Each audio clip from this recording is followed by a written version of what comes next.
اعوذ باللہ من الشیطان الرجیم، بسم اللہ الرحمن الرحیم۔ درود ابراہیمی محبت مصطفیٰ صلی اللہ علیہ وسلم کا آسمانی راز۔ درود کا معنی و مقام: محبت کے سفر میں کچھ الفاظ زمین سے نہیں عرش سے اترتے ہیں۔ درود ابراہیمی وہ نوری نغمہ ہے جو اہل ایمان کے دلوں میں عشق مصطفیٰ صلی اللہ علیہ وسلم کی روشنی جگاتا ہے۔ یہ وہ دعا ہے جو خود اللہ تبارک و تعالیٰ نے ہمیں سکھائی، یعنی بندہ محبوب خدا صلی اللہ علیہ وسلم پر درود بھیج کر دراصل اللہ کے حکم کی تعمیل اور اپنے ایمان کی تکمیل کرتا ہے۔ درود کا مفہوم: اللہم صلی علی محمد وعلی آل محمد کما صلیت علی ابراہیم وعلی آل ابراہیم انک حمید مجید۔ اللہم بارک علی محمد وعلی آل محمد کما بارکت علی ابراہیم وعلی آل ابراہیم انک حمید مجید۔ اس درود میں دو الفاظ مرکزی ہیں: صلی رحمت و مقام بلند کرنا، اور بارک برکت و دوام عطا کرنا، یعنی اے اللہ جس طرح تو نے حضرت ابراہیم علیہ السلام اور ان کی آل کو رحمت و عزت و دوام عطا فرمایا، اس طرح آپ اپنے آخری نبی محمد مصطفیٰ صلی اللہ علیہ وسلم اور ان کے اہل بیت کو بھی ازل تابت وہی عزت و رفعت عطا فرما۔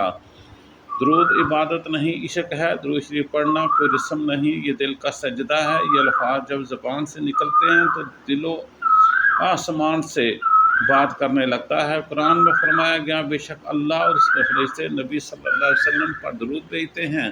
اے ایمان والو، تم بھی ان پر درود و سلام بھیجو۔ سوچئے، اللہ خود جس ہستی پر درود بھیج رہا ہے وہ ہستی کائنات کے کس مقام پر ہوگی۔ درود دعا بھی ہے، علاج بھی ہے۔ درود شریف صرف تسبیح کے دانوں پر نہیں گنا جاتا، یہ روح کے زخموں کا مرہم ہے، اور یہ دعا ایسی ہے جو ہر حال میں قبول ہوتی ہے۔ نبی کریم صلی اللہ علیہ وسلم نے ارشاد فرمایا: جو مجھ پر ایک بار درود بھیجے، اللہ تبارک و تعالیٰ اس پر 10 رحمتیں نازل فرماتا ہے، یعنی ایک درود 10 دروازے رحمت کے۔ یعنی یہی وجہ ہے کہ اولیاء اللہ فرماتے ہیں: درود وہ کنجی ہے جو بند نصیبوں کو بھی کھول دیتی ہے۔ صلو علی الحبیب صلی اللہ تعالیٰ علیہ وسلم۔ درود امت کے لیے حضور صلی اللہ علیہ وسلم کا تحفہ ہے۔ جب معراج کی رات نبی مکرم صلی اللہ علیہ وسلم آسمانوں کی بلندی پر پہنچے تو اللہ تبارک و تعالیٰ نے امت کو نماز کا تحفہ دیا، اور اسی نماز کے اندر درود ابراہیمی کو شامل کر دیا گیا۔ گویا ہر نماز میں اللہ ہمیں یاد دلاتا ہے کہ اگر مجھ تک پہنچنا چاہتے ہو، پہلے میرے محبوب صلی اللہ علیہ وسلم پر درود بھیجنا سیکھو۔ درود روح کا عطر لباس ہے۔ درود پڑھنے والا شخص گویا اپنے آپ کو خوشبو مصطفیٰ صلی اللہ علیہ وسلم میں لپیٹ لیتا ہے۔ اس کے ارد گرد کا ماحول نور سے بھر جاتا ہے۔ فرشتے ایسے شخص کے گرد جمع ہو کر دعا کرتے ہیں اور کہتے ہیں: اے اللہ، یہ زبان تیرے محبوب کا ذکر کر رہی ہے، اے اسے بھی محبوب بنا لے۔ صلو علی الحبیب صلی اللہ علیہ وسلم۔ درود ابراہیمی نسبت نبوت کا نقطہ: درود ابراہیمی میں 2 برگزیدہ خانوادے یاد کیے گئے ہیں: آل ابراہیم اور آل محمد صلی اللہ علیہ وسلم۔ دونوں خاندانوں میں ایک قدر مشترکہ ہے: دعوت توحید اور قربانی کی روح۔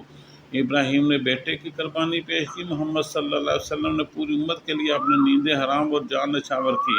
اسی نسبت سے اللہ نے فرمایا: جس طرح ابراہیم کو رفعت دی، اس طرح محمد صلی اللہ علیہ وسلم کو عزت و دوام عطا کی گئی۔ درود کا اثر دنیا اور آخرت پر: درود شریف کے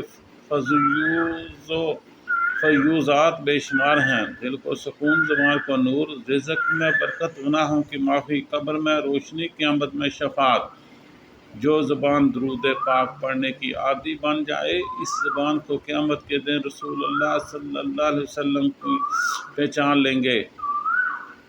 درود پڑھنا دراصل یہ کہنا کہ اے رب، میں تیرے محبوب صلی اللہ علیہ وسلم سے محبت کرتا ہوں، اور اللہ فرماتا ہے: جو میرے محبوب سے محبت کرتا ہے میں اس سے محبت کرتا ہوں۔ صلو علی الحبیب صلی اللہ علیہ وسلم۔